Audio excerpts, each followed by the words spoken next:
سوال یہ ہے کہ جماعت احمدیہ کا تبلیغی کام کن کن ممالک میں ہو رہا ہے اور اس کی کیا پروگریس ہے؟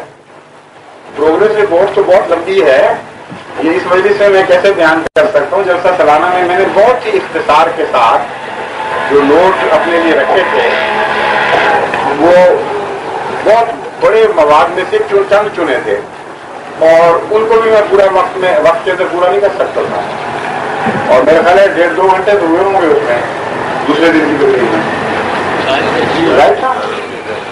اچھا 2.5 گھنٹے کے قریب. تو یہ چھوٹی سی مجلس میں اتنا بڑا جواب تو میں نہیں دے سکتا، مختصراً یہ بتا دیتا ہوں کہ آج جماعت احمدیہ اللہ کے فضل سے یہ اعلان کر سکتی ہے کہ اس جماعت پر سورج غروب نہیں ہوتا، اور دنیا کے ہر خطے میں جماعت احمدیہ قائم ہے، یہاں تک کہ آئرن پیٹرن کے پیچھے پولینڈ میں بھی جماعت احمدیہ ہے، یوگوسلاویہ میں بھی جماعت احمدیہ ہے، چین میں بھی جماعت احمدیہ ہے، اور روس میں بھی جماعت احمدیہ ہے. اگر کوئی صاحب یہ معلوم کرنا چاہیں اس کا ثبوت کیا ہے، تو سب سے بہتر ثبوت تو یہ ہے کہ روس کی طرف سے جماعت احمدیہ کے متعلق جو آرٹیکل شائع ہوا ہے وہ دیکھیں، اس کا حوالہ ہمارے پاس موجود ہے، اصل موجود ہے، اس کا ترجمہ موجود ہے. یہ پہلی مرتبہ بلکہ روسی اسکالر کی طرف سے مجھے معلوم ہوا ایک نئی بات. اس نے یہ لکھا ہے کہ دنیا میں جتنے فرقے ہیں مسلمانوں کے، کوئی ایک فرقہ اگر دیکھا جائے تو اس طرح وہ ساری دنیا میں نہیں پھیلا ہوا جس طرح جماعت احمدیہ ساری دنیا میں پھیلی ہوئی. اور وہ یہ اقرار کرتا ہے کہ روس میں بھی جماعت احمدیہ موجود ہے، اور ساتھ یہ کہتا ہے کہ ان کا تعلق اپنے مرکز سے نہیں ہے، اور وہ سمجھتے ہیں کہ ہم نے چلاکی سے گویا ان کو ہدایت دی ہوئی ہے کہ تم ہم سے کانٹیکٹ توڑ دو، حالانکہ ایسی کوئی بات نہیں. لیکن یہ ہمیں علم ہو گیا کہ احمدی وہاں موجود. میں نے جب یہ پڑھا تو غالب کا وہ شعر یاد آ گیا کہ کہتے وہ نہ دیں گے ہم دل اگر پڑا پایا، دل کہاں کے گم کیجئے ہم نے مدعا پایا. یہ تو ہمیں علم ہو گیا کہ اللہ کے فضل سے روس کے پیچھے آج بھی جماعت احمدیہ موجود ہے، ورنہ یہ روسی موقع جو شدید مخالف ہے احمدیت کا بھی، خدا کا بھی، وہ کیسے یہ تسلیم کر لیتا ہے.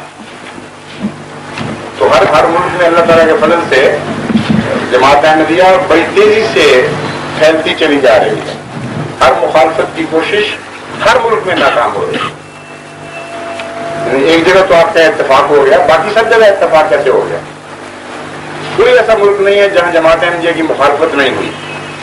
چنانچہ روس کی مثال میں نے دی تھی، وہاں جب ہم نے اپنا مبلغ بھجوایا تھا پہلی مرتبہ، اس پر اتنے مظالم ہوئے، اس کی داستان لکھی ہوئی موجود ہے، وہ ابھی پچھلے 1 سال یا 2 سال پہلے بہت ہوئے ہیں. ان کو اس قدر دکھ دیے گئے تھے، ان میں سے ایک یہ تھا کہ تم جب تک لوگوں کے سامنے ننگے ہو کر برآمد نہیں کرتے، حاجات ضروریت سے فارغ نہیں ہوتے، ہم تمہیں الگ نہیں کرنے دیں گے. اور ایک حیادار آدمی جو اسلام کا مبلغ ہو وہ برداشت نہیں کر سکتا، اس لیے وہ روکی رکھتے تھے جب تک ان کے اندر بس تھی، جب تک طاقت تھی.